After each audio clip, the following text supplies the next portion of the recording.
नमस्कार दोस्तों, आपका हमारे चैनल में बहुत ज़्यादा स्वागत है। ओम नमः शिवाय। आज मैं आप लोगों के लिए लेकर आई हूँ सास बहू की बहुत ही सुंदर कहानी, जिसको सुनने के बाद आपको बहुत आनंद आएगा और भगवान शिव में आपका और विश्वास बढ़ जाएगा। क्योंकि हमारे भगवान में आस्था तो बहुत होती है, विश्वास भी बहुत होता है, लेकिन जैसे ही हमारी लाइफ में कोई तकलीफ़ होती है, परेशानियाँ आती हैं, जो हम चाहते हैं वो हमें मिल नहीं पाता, तो धीरे धीरे हम भगवान को कोसना शुरू कर देते हैं।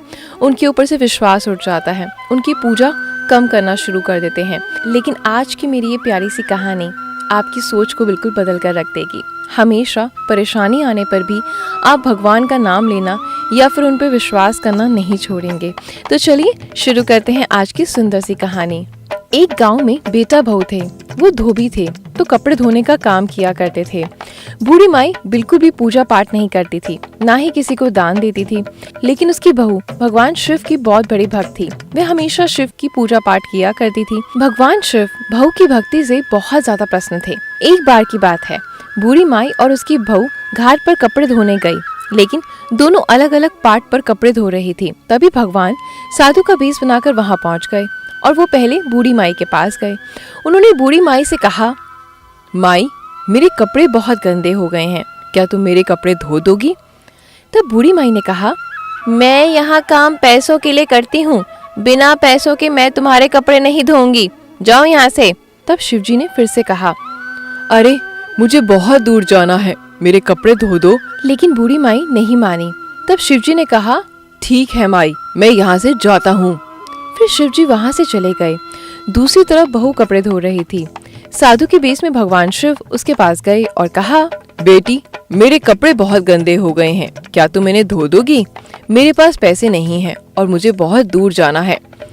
तो बहू ने कहा, ठीक है बाबा जी, मैं आपके कपड़े धो दूंगी, आप कपड़े उतार दीजिए, मैं धो देती हूँ। साधु बाबा बनी शिवजी ने कपड़े बहू को दे दिए। बहू ने कपड़े धो दिए, प्रेस करके उन्हें सुखाकर साधु बाबा को वापस लौटा दिए।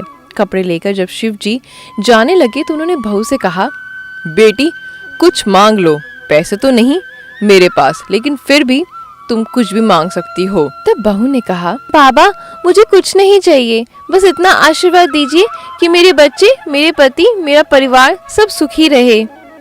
तब शिवजी ने कहा, नहीं, सोच लो, तुम्हें कुछ चाहिए तो मांग लो। तब बहू सोचने लगी। फिर बहू ने कहा, बाबा, एक चीज मुझे चाहिए, क्या आप दे सकते हैं? तब शिवजी ने कहा, बेटी, बोलो, क्या चाहिए तुम्हें? तब बहू कहती है, बाबा, कहते हैं कि जो कर्म करते हैं उसे वैसा फल मिलता है। मैंने सुना है जो अच्छा कर्म करते हैं वो फूलों की सेज पे जाता है, और जो बुरा कर्म करते हैं उन्हें यमराज घसीटकर उनको बहुत सारी यातनाएं देकर लेके जाते हैं। अब जो मर गया है वो तो आकर नहीं बताएगा ना कि आखिर क्या होता है, इसलिए मैं खुद देखना चाहती हूँ कि आदमी मरने के बाद जाता कैसे है। इसलिए आप मुझे कोई ऐसा मंत्र दीजिए जिससे मैं उसे देख सकूं। तब शिव ने कहा, ठीक है बेटी। और भगवान शिव ने एक मंत्र उसे दिया और कहा, बेटी, जब भी तुम इस मंत्र का जाप करोगी तो जो भी व्यक्ति मरा होगा वह तुम्हें दिख जाएगा कि वे जाता कैसे है। लेकिन एक बात का ध्यान रखना बेटी, अगर तुमने इस मंत्र के बारे में किसी और को बताया तो तुम उसी समय पत्थर की बन जाओगी।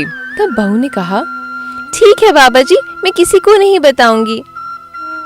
भगवान शिव बहू को मंत्र देकर वहाँ से अंतर्ध्यान हो गए और कुछ दिन बीत जाने के बाद बूढ़ी माई मर गई। बूढ़ी माई ने कभी पूजा पाठ नहीं किया था, ना ही कभी किसी को दान दिया था, कोई भी धर्म का काम किया ही नहीं था। बहू ने देखा सास मर गई तो उसे मंत्र का जाप शुरू कर दिया।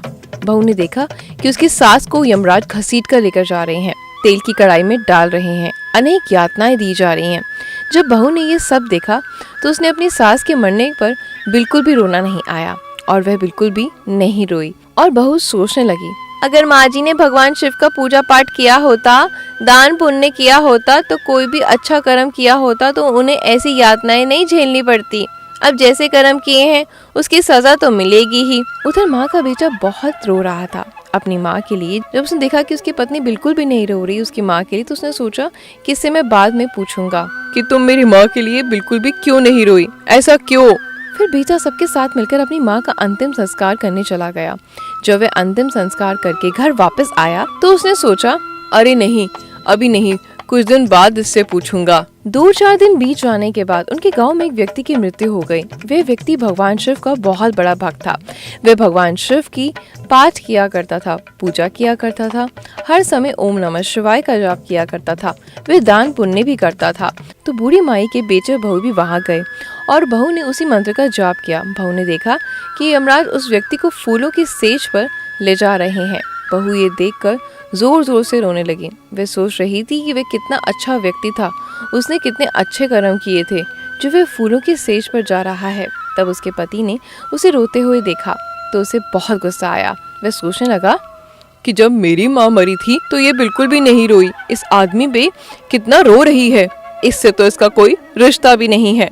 अब वो अपनी पत्नी पर शक करने लगा। जब वे दोनों पति पत्नी अपने घर आए तो पति ने अपनी पत्नी से पूछा, ये बताओ, उस दिन मेरी माँ मरी तब तुम बिल्कुल भी नहीं रोई, और तुम्हारा उस व्यक्ति के साथ क्या चक्कर था, तुम उसके लिए इतना रो रही थी?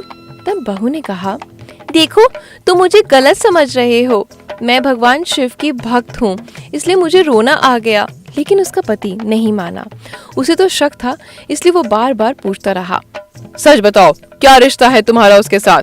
नहीं बताओगी तो निकल जाओ मेरे घर से। लेकिन बहू बताती भी तो कैसे?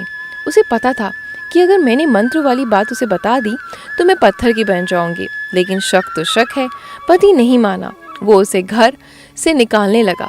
तब बहू ने सोचा कि अगर मैं इसे सच नहीं बताऊंगी तो ये मुझे घर से निकाल देंगे, और इन्होंने मुझे घर से निकाल दिया तो मैं कहाँ जाऊंगी।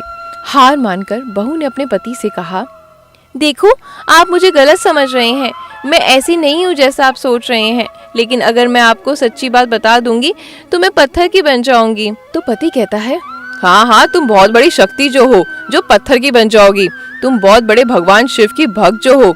उसका पति नहीं माना तो बहू ने हार मानकर मंत्र वाली सारी बात अपने पति को बतानी शुरू कर दी। जैसे जैसे वो बात बताती जा रही थी वैसे वैसे वो पत्थर की बनती जा रही थी। धीरे धीरे बहू पूरी तरह पत्थर की बन गई। ये देखकर उसके पति को बहुत पश्चाताप हुआ और वो रोने लगा। सचमुच सचमुच तुम सच्ची शिव भक्त थी। और इस प्रकार बहू भगवान शिव की शरण में चली गई। जय हो भगवान शिव। ओम नमः शिवाय। अगर आपको ये वीडियो बहुत ज़्यादा पसंद आया है तो वीडियो को लाइक और शेयर करना बिल्कुल भी ना भूलें। मेरे चैनल को ज़रूर सब्सक्राइब करें। नोटिफिकेशन बेल को प्रेस करते टाइम ऑल पे क्लिक करें ताकि सारी वीडियो का नोटिफिकेशन आपको मिलता रहे। धन्यवाद।